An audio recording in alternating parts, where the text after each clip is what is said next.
Hey there, Scripture fans. Welcome back to the Bible Difficulties and Answers podcast.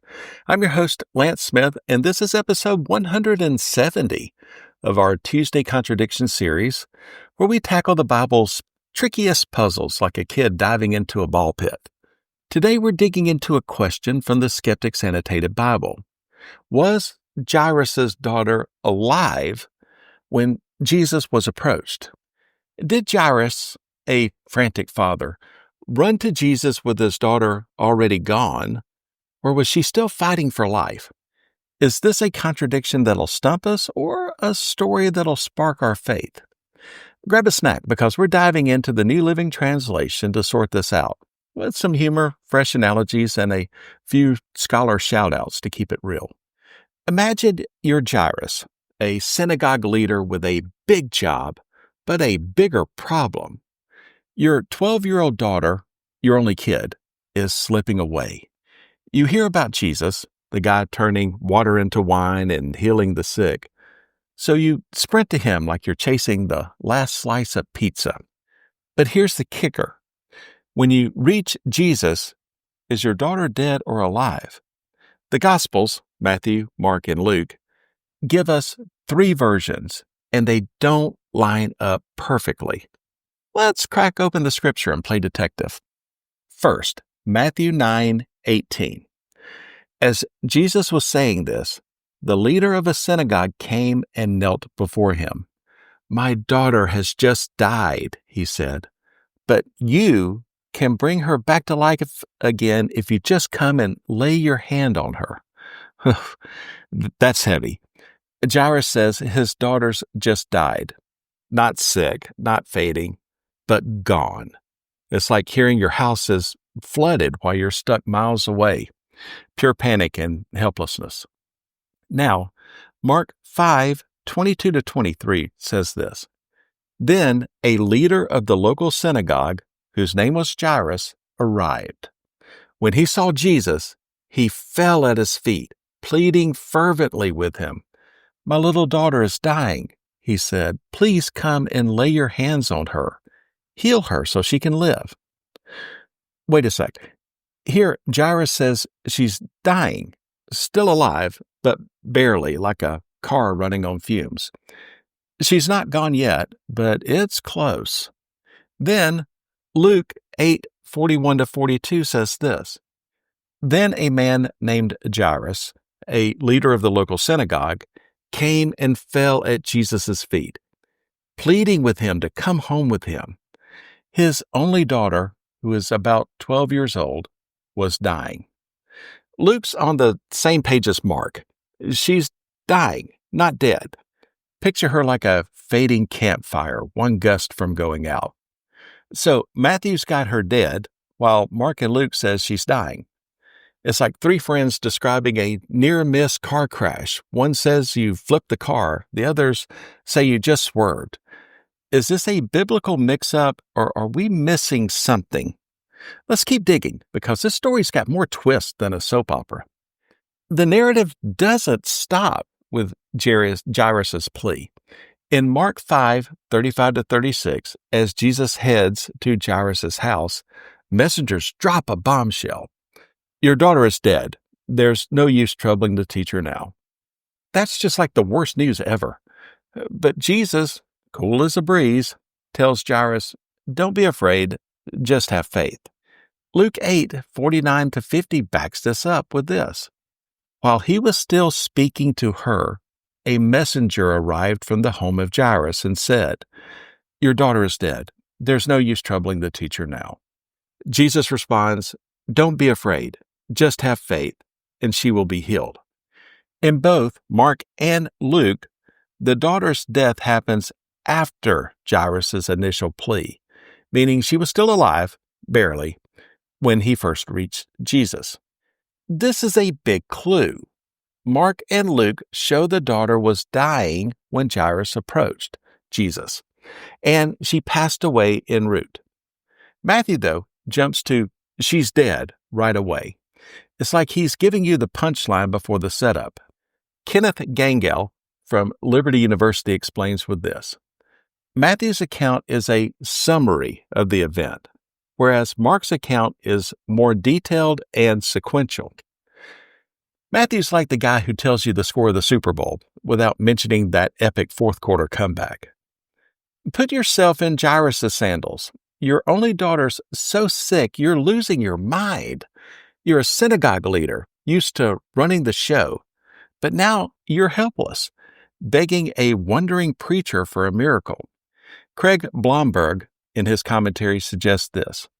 The difference in wording may reflect Jairus' perception of the gravity of his daughter's condition. In Mark and Luke, Jairus says she's dying. In Matthew, he's so desperate, it's like he's already grieving, crying, "She's just died." It's a bit like telling your boss, "I'm dead," when you're just swamped with work. Dr. Jim Cited digs into this emotional angle, where he says, Jairus, in his distress, may have spoken hyperbolically in Matthew, reflecting the near certainty of her death. All right, that's relatable. When your kid's on the brink, you're not splitting hairs, you're just pleading for help. Matthew captures that raw, heart-wrenching moment, while Mark and Luke lay out the timeline. Matthew's gospel is the short and sweet version, like a trailer compared to Mark and Luke's feature film. Neil from Vridar notes this. Matthew tends to telescope narratives, focusing on the theological point rather than the chronological details. In Matthew 9:23-25, Jesus arrives, sees mourners wailing, and raises the girl. The outcome's the same across all three Gospels. Jesus brings her back. But Matthew skips the slow build, zooming to the miracle like a kid fast-forwarding to the best part of a movie. The timeline's crucial. Mark and Luke say their daughter was alive when Jairus approached, with her death reported later. Answers in Genesis drives this home, where they say, the focus in all versions is Jairus' faith. Whether his daughter had just died or was dying, he believed Jesus could restore her. That faith is the glue holding this story together, whether she's got one breath left or none. Now, skeptics might cry, contradiction, but David Lowery from Bible.org counters with this. The differences in the accounts are not contradictions, but complementary perspectives that enrich the narrative. It's like three artists painting the same sunset. One captures the fiery clouds, another, the calm sea, the third, the distant hills.